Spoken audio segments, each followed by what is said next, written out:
1987 ഓപ്പർ house Mumbai മോഷണം. India കണ്ട ഏറ്റവും തന്ത്രപ്രദമായ കവർച്ച. ഒരു മോഷണം, അതും മുംബൈയുടെ ഹൃദയത്തിൽ തന്നെ. ഇതിനു പിന്നിൽ ആലോചനയിലൂടെയുള്ള കൃത്യമായ പദ്ധതിയൊന്നുണ്ടായിരുന്നു.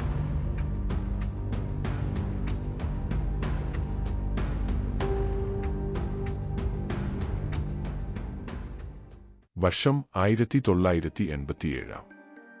മുംബൈ, ഇന്ത്യയുടെ ഹൃദയധരണമായ ആ നഗരം ആ ദിവസം എന്നേക്കുമായി ഓർമ്മിക്കുന്ന ഒരു കാഴ്ച കണ്ടു. പകൽത്തിരക്ക് തുടങ്ങിയപ്പോൾ ത്രിഭുവൻദാസ് ഭീംജി സവേരി ജ്വല്ലേഴ്സ് എന്ന വിശ്വാസസമ്പന്നമായ ആഭരണങ്ങൾ പതിവ് പോലെ തുറന്നു. ജീവനക്കാർ അവരുടെ ജോലി തിരക്കുകളിൽ മുങ്ങിക്കഴിഞ്ഞിരുന്നു. അതുവരെ എല്ലാം സാധാരണമായിരുന്നു. അപ്പോഴാണ് ഒരു സംഘം ആളുകൾ കടയിലേക്ക് കയറിപ്പറ്റിയത്. വേഷവും ശരീരഭാഷയും കണ്ടാൽ പോലും സംശയിക്കാനാവില്ല. അവരുടെ കയ്യിൽ സർക്കാർ ബാഡ്ജ്, ഔദ്യോഗിക ഫയലുകൾ, ഹസ്താക്ഷരമുള്ള രേഖകൾ. മുഖത്ത് ഒരു തികച്ചും ഉറച്ച ആത്മവിശ്വാസം. അവർ പറഞ്ഞു, നാം കേന്ദ്ര അന്വേഷണ വിഭാഗത്തിലെ ഉദ്യോഗസ്ഥരാണ്. അഴിമതി വിരുദ്ധ പരിശോധനയ്ക്ക് വന്നതാണ്. ത്രിഭുവൻദാസ് ഭീംജി സവേരി. വിശ്വാസത്തിന്റെ തന്നെ പേരായി മാറിയ സ്ഥാപനമാണ് ത്രിഭുവൻദാസ് ഭീംജി സവേരി. പക്ഷേ ആ ദിവസം വിശ്വാസം തന്നെ ആയുധമായി മാറി. ഇരയായത് സ്വർണമല്ല, വിശ്വാസം തന്നെയായിരുന്നു. കവർച്ചയുടെ തുടക്കം പത്രത്തിൽ വന്ന ചെറിയൊരു പരസ്യത്തിൽ നിന്നായിരുന്നു. പ്രത്യേക അന്വേഷണ സംഘത്തിന് അംഗങ്ങൾ ആവശ്യമുണ്ട് എന്ന് പറഞ്ഞു കൊടുത്ത പരസ്യം. നൂറുകണക്കിന് പേര് അപേക്ഷിച്ചു. അവരിൽ നിന്നും 26 പേരെ തിരഞ്ഞെടുത്തു. അവരെ പരിശീലിപ്പിച്ചു.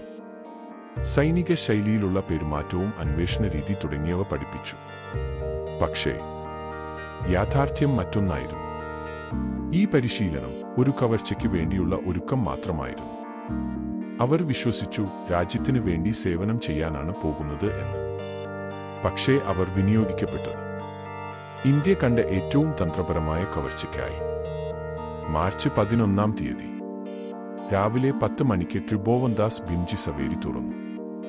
കൃത്യമായി സംഘമെത്തി. ഇത് സജീവ പരിശോധനയാണ്, സഹകരിക്കുക എന്ന് പറഞ്ഞ് സംഘം പ്രവേശിച്ചു. അവർ ഓരോ ആഭരണവും തൂക്കം നോക്കി രേഖപ്പെടുത്തി എന്ന് തോന്നുമോ? പക്ഷേ എല്ലാം വ്യാജം. അവർ അത്രത്തോളം പരിശീലിച്ചിരുന്നു. ശേഷം ജീവനക്കാരെ ഒരു മുറിയിലാക്കി വാതിലടച്ചു. പിന്നെ മുഴുവൻ ആഭരണങ്ങളുമായി അവർ കട വിട്ടുപോയി. കട വിട്ടുപോയ സംഘം നേരെ മുംബൈയിലെ ആഡംബര ഹോട്ടലിലേക്കാണ് പോയത്. അവിടെ വിശ്രമിച്ചു. പിന്നെ ട്രെയിനിൽ കയറി. രക്ഷപ്പെട്ടു. കേന്ദ്ര അന്വേഷണ സംഘം യഥാർത്ഥത്തിൽ എത്തിയപ്പോൾ മണിക്കൂറുകൾ കഴിഞ്ഞിരുന്നു. ആ സമയത്ത് സാങ്കേതിക സഹായങ്ങൾ കുറവായിരുന്നതിനാൽ അന്വേഷണം വളരെയധികം വൈകി. വിശ്വാസം തന്നെ ആയുധമാക്കിയ ഒരു കവർച്ച. പിന്നിൽ മാസങ്ങളിലേറെയായുള്ള ഒരുക്കം. ഇതുപോലെയുള്ള മറഞ്ഞുപോയ കഥകൾ ഹിഡൻ ത്രെഡ് മലയാളത്തിലൂടെ നിങ്ങളിലേക്ക് എത്തുന്നു.